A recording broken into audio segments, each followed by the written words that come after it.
भैया अच्छे लोगों के साथ हमेशा बुरा ही क्यों होता है? अच्छाई का बदला बुराई से ही क्यों मिलता है?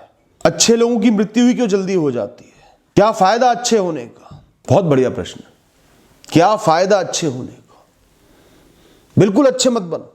अगर तुम्हारी अच्छाई दिखावटी है, कुछ पाने की आकांक्षा से अच्छे बन रहे हो, तुम कभी लंबे समय तक अच्छे नहीं बन पाओगे। एक दो बार बन जाओगे, फल नहीं मिला फिर बदल जाओगे, फिर बुरे बन जाओगे, फिर मतलबी बन जाओगे। तो अच्छे बनना ही क्यों? मतलब ही बन के जियो ना, जैसे हो वैसे रहो। खुद को बदलना ही क्यों है? अच्छाई तो दिल के कोने कोने से, रोम रोम से पैदा होती है। वो आत्मा निर्मल होती है, उसके कर्मों में बहुत अच्छाइयां छुपी होती हैं, तभी उसके दिल में इस जन्म में अच्छाई है, सच है, प्रेम है। अच्छे लोगों को कुछ नहीं चाहिए अपनी अच्छाई के बदले। उन्हें पता है जो कर्म करके आया हूं भोगूंगा ही। उन्हें पता है किसी का अच्छा कर रहा हूं तो हो सकता है वो मेरा बुरा कर दे, कुछ भी ना करे। उसकी मर्जी, उसका जीवन। मैं अपनी भावनाओं की वजह से उसकी अच्छाई कर रहा हूं, अपनी खुशी के लिए अच्छाई कर रहा हूं। अच्छाई का कारोबार थोड़ी डाल रहा हूं, एक डालूं 10 वापस आए। कभी जीवन को गहराइयों से देखोगे, नापोगे, समझोगे, जानोगे तो समझ में आ जाएगा कि अच्छे लोगों के साथ बुरा नहीं होता। बुरा तो इस दुनिया में बहुत कुछ हो सकता है।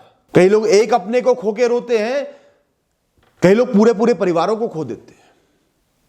कई लोग चोट लगने पे रोते हैं, कई लोगों का शरीर जीवन भर के लिए निर्बल बन जाता है। कई लोगों को अच्छा खाना नहीं मिल रहा, अच्छा घर नहीं मिल रहा रहने को। कई लोग पानी के लिए भी तरस रहे हैं। कई लोग एक गाड़ी नहीं खरीद पा रहे। और कई बूढ़े लोगों से ऐसे मिला हूं जिनकी आंखों की रोशनी जा रही है, पर आंखें बनवाने के लिए चंद हजार रुपए भी नहीं है। तुमने तो बस ये देखा वो अच्छा इंसान था, उसकी कभी अच्छी कमाई नहीं हुई, काम में कभी बहुत सफलता नहीं मिली, साधारण सा जीवन मिला। तुम क्या जानते हो उसके कर्मों में क्या लिखा था? हो सकता है किसी बड़े रोग के बदले, अपनों को खोने के बदले, भयंकर दुख के बदले उसके कर्मों ने उसको एक साधारण जीवन दे दिया। चैन से तो जिएगा, उन बड़े दुखों के नीचे तो नहीं दब जाएगा। तुमने तो देखा उसे छींक आ रही है, उसे खांसी हो गई, उसे जुकाम हो गया। तुमने ये नहीं देखा उसके अच्छे कर्मों ने कर्मों की बुराई को इतने सस्ते में टाल दिया। कोई बहुत बड़ा रोग होने से उसको बचा लिया शायद। कर्मों का प्रभाव हर जीवन में होता है, पर तुम अंतर्यामी तो नहीं हो ना। तुम सब कुछ देख तो नहीं सकते ना। तुम्हारी गाड़ी पंचर हो गई, तुम रोने लग जाते हो, मेरे साथ इतना बुरा होता है, मैं ही लेट हो जाता हूं, मेरे साथ ही गलत होता है और गाड़ी अभी चल रही है। पर इस बात का एहसास नहीं किया कि अगले मोड़ पर एक शराबी नशे में पूरे वेग में स्पीड में गाड़ी दौड़ा रहा है। अगर ये पंचर ना होता तो तुम्हारा अंग अंग पंचर हो जाता। एक दिन मैं मंदिर में आरती करके बाहर गाड़ी में बैठा ही था, कुछ दूर चला ही था, तभी मेरी गाड़ी ठुक गई, बहुत बुरी तरह ठुक गई, बहुत नुकसान हुआ। मैंने ये नहीं सोचा कि मेरी अच्छाइयों को ये सिला मिल रहा है। मुझे पूरा भरोसा था ईश्वर पर, अपने कर्मों पर, कि चंद पैसों के बदले बहुत कुछ टाला जा रहा है। मेरे माथे पर एक शिकन नहीं आई। लोग पूछने लगे आपका नुकसान हुआ है, आपको बुरा नहीं लग रहा? मैंने मुस्कुराकर बोला कि ऐसे नुकसान तो जीवन भर सह लूंगा जो चंद दिनों में बीत जाएंगे। ध्यान रखना, जब छोटी छोटी चोटों की सफाई होती है, उसमें से गंद निकाला जाता है, मलहम लगाई जाती है, बहुत दर्द होता है। आदमी चीखता है, दुनिया को कोसता है, जीवन को कोसता है, पर वो सफाई ना हो और वो चोट अगर नासूर बन जाए तो वो दर्द इतना असहनीय होता है जिसका तुम सोच भी नहीं सकते। जीवन में जो भी बुरा हो रहा है वो तुम्हारी चोट की सफाई हो रही है, तुम्हारी गंदगी की, तुम्हारे गंदे कर्मों की सफाई हो रही है। कर्म सबके पास अच्छे भी हैं, बुरे भी हैं। बुरे कर्म आगे आ रहे हैं क्योंकि उन्हें बीतना है, क्योंकि अच्छे कर्मों की ज्योति उज्जवलित होनी है। अब अच्छाई करो तो दिल से करो, पर मैं तुम्हें बता रहा हूं कि तुम्हारी एक एक अच्छाई का सिला तुम्हें मिलेगा, कर्म तुम्हें मिलेगा, आगे भी मिलेंगे, इस जीवन में भी मिलेंगे। तुम्हारे अच्छे कर्म तुम्हारी परिस्थितियों को हल्का कर रहे हैं, बुरी परिस्थितियों में से बुराइयां खींच रहे हैं, उन्हें सहने लायक बना रहे हैं। जब स्कूल में टेस्ट होते हैं, टीचर अपने पास बच्चों को बुलाता है एक एक करके। सबसे पहले जिस बच्चे को बुलाता है सबसे दुखी वो होता है, सबसे ज्यादा घबराहट उसे होती है उस समय, और वो मुक्त हो जाता है। और सबसे ज्यादा दुख, घबराहट, चिंता उसे झेलनी पड़ती है जिसको सबसे आखिर में बुलाया जाता है।